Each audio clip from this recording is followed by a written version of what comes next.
Thanks, Janelle. Happy Father's Day to those fathers and happy Father's Day to the kids. I hope you've all bought your dad's presents today and things like that, haven't you? Yes, of course you have. Before I get off... Hi, Bob. Hey, Muff. Before I introduce you again, just listen to this. Born 23rd of August 1972 in Hastings, New Zealand. 1994 won the New Zealand Grand Prix at Manfield, driving a Reynard. 94 second in the Australian Formula Brabham Championship. 95 New Zealand Formula 3000 Series driving a Reynard. 96 second in the GT2 class at Le Mans and won Bathurst 1000 and the Sandown 500. 1999 won Bathurst 1000. 2000, third at Bathurst, 2001, third at Bathurst, 2002 and 3, second overall in the V8 Supercar Championship. I could go on and on and on, including in 2002 he famously disappeared into the dunny for a garage, in the garage when he was given a 5-minute penalty. Ladies and gentlemen, one of our finest racing drivers ever, Greg Murphy. Thanks, mate. Thanks for finishing my bio on a highlight there, 5 minutes in a Portaloo at Bathurst. Stunning times. I'll never forget that, actually, watching TV and seeing you ranting and raving. I unfortunately keep getting reminded of it, so... Now, Murph, let's go back to the beginning. You started karting at 8 years of age. Yeah, started pretty early, and which tends to be sort of the range these days. A lot of young drivers out there starting karting at that pretty low age, and you know, I think the majority of the V8 field these days, and the majority of just about every formula I can just about think of, probably started in karting, and you know, it still is a great staging point for young up-and-coming aspiring race car drivers, and it's a very important part of wanting to, or training, I suppose, to, if you have an aspiration to go further in a career. But obviously, unfortunately for many, karting is often the first part and the last part of their their motorsport careers. Why did you go into karting? Was that a family encouragement, or did you just decide you really wanted to drive something and go into karting? I mean, you can't suddenly wake up one morning and think, oh, I'll go karting. No, not really. I mean, it was, I think, we didn't have any association with motorsport as a family. My father didn't race. He wasn't involved in motor racing. We just, one weekend ended up out at Roy's Hill Raceway in Hastings, which was the local kart track, and things led from there, and it continued on. We just started going out there more often and watching the competitions that were going on, and then started meeting a few people, and before too long, my father actually got a kart and started doing a little bit of racing. It was just for an enjoyment thing, and before too long, I then got a kart, and he had to sell his, and his career was very short-lived in motorsport, and mine continued on. So it was. And that's the way it works a lot. It did back then, especially. The fathers getting involved, and then the sons and the daughters getting involved, and the focus sort of shifts a little bit. But it was a fantastic environment. It was a family environment. We did it for fun. We did it because it was something that kept us off the streets at night, and I did it for 10 years, and it was a fantastic part of growing up, and a fantastic part of my life that I'll never forget. But your father has been a constant presence with you through your racing career, even to this day, right? Yeah, I mean, we've been fortunate enough that we spent so much time together when I was growing up, through to that period when we ended up finishing karting. But we both had a love for motor racing, and he certainly used to love going to Manfield, going to Bay Park, wherever, watching these guys and these fantastic machines racing around these racetracks, and we used to do that together a lot.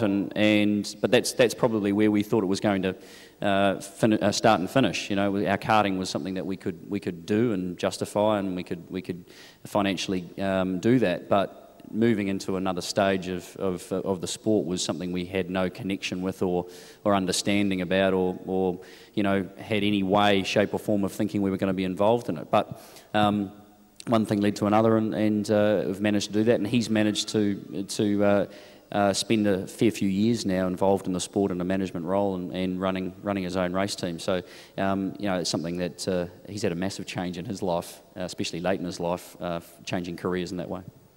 Now, after the karting, you went into saloon cars and then single-seaters. Did you decide to go into saloon cars, or did you just want to keep on racing?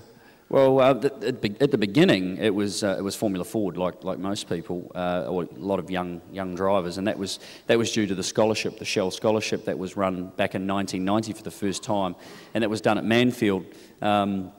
Richard Lester, whose family had, is synonymous in car racing.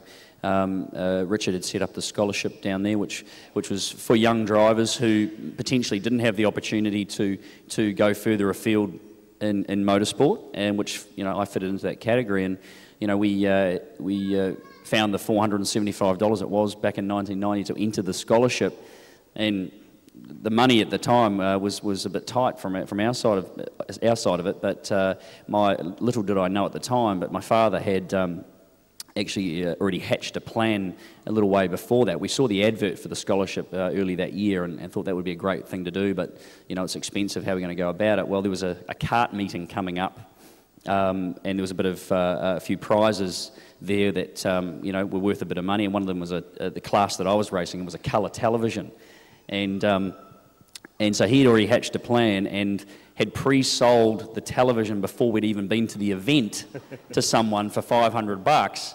So I had no idea about this, but the sun was shining on us that day, and I won the event, got my television, which disappeared fairly quickly, and all of a sudden I had an entry to the scholarship, which I was sort of blown away by. So we turned up at Mansfield, and I didn't quite understand how that had all come about, and I didn't find out for some years later, actually, but he had hatched this plan, and thankfully it had worked out. So I entered the scholarship, and I was fortunate enough to win it that year, and that was my step from karting into car racing. And my plan had been to race single-seaters for a very long time, but one thing led to another, and I ended up in Australia, and the touring car thing presented itself, which I was pretty fortunate to be in the right place at the right time, and things went down that path, albeit still with a passion to go single-seater racing overseas throughout the mid to late 90s. I never gave up until probably towards the end of the 90s, when I realised that there was opportunities to really cement myself in Australia with touring car racing, and I weighed up all the options that I had at the time, and that one was the one that was a standout for me, and that's the decision I made. So the aspiration was always to get into single-seaters somehow or other? Yeah, I mean, I think for me the pinnacle of car racing was always a single-seater formula, and it's the purest form of it. And we've been listening to you and I've been talking to Chris Amon last night, and heard him talking this morning, and and that's what it was all about. It was Formula One back in the 60s all the way through, and I suppose it's just for a purist, a racing car driver who wanted to aspire to have a career in motorsport. The single-seater formula was always the one that was the pinnacle of it that you wanted to try and get to.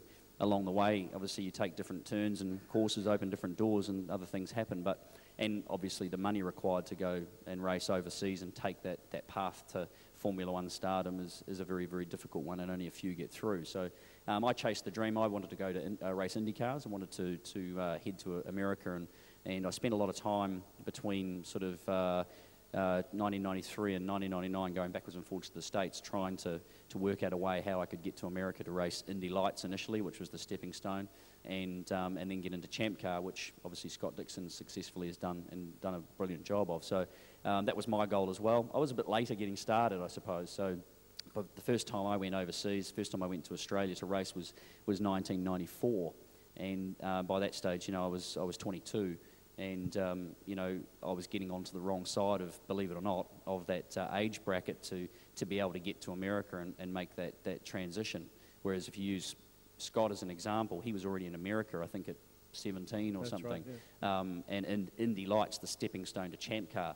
And you look at Formula One drivers today, and the drivers that are getting into the Formula One cars, they're all around the 19, 20-year-old mark. Couple of kids in the front row here. They might be too old, those two already. I'm not sure. Yeah, right. But and that's the barrier that they're facing, and it's changed a lot over the years. I mean, the issue of getting started and getting started at the right age and making the important steps to get to certain points and levels is so tight, very, very tight, and obviously money plays a massive, massive part in that. So, my dream of racing Champ Car didn't come off, but as I say, there was an opportunity that arose to cement myself pretty heavily in a championship in Australia that was really on the way up.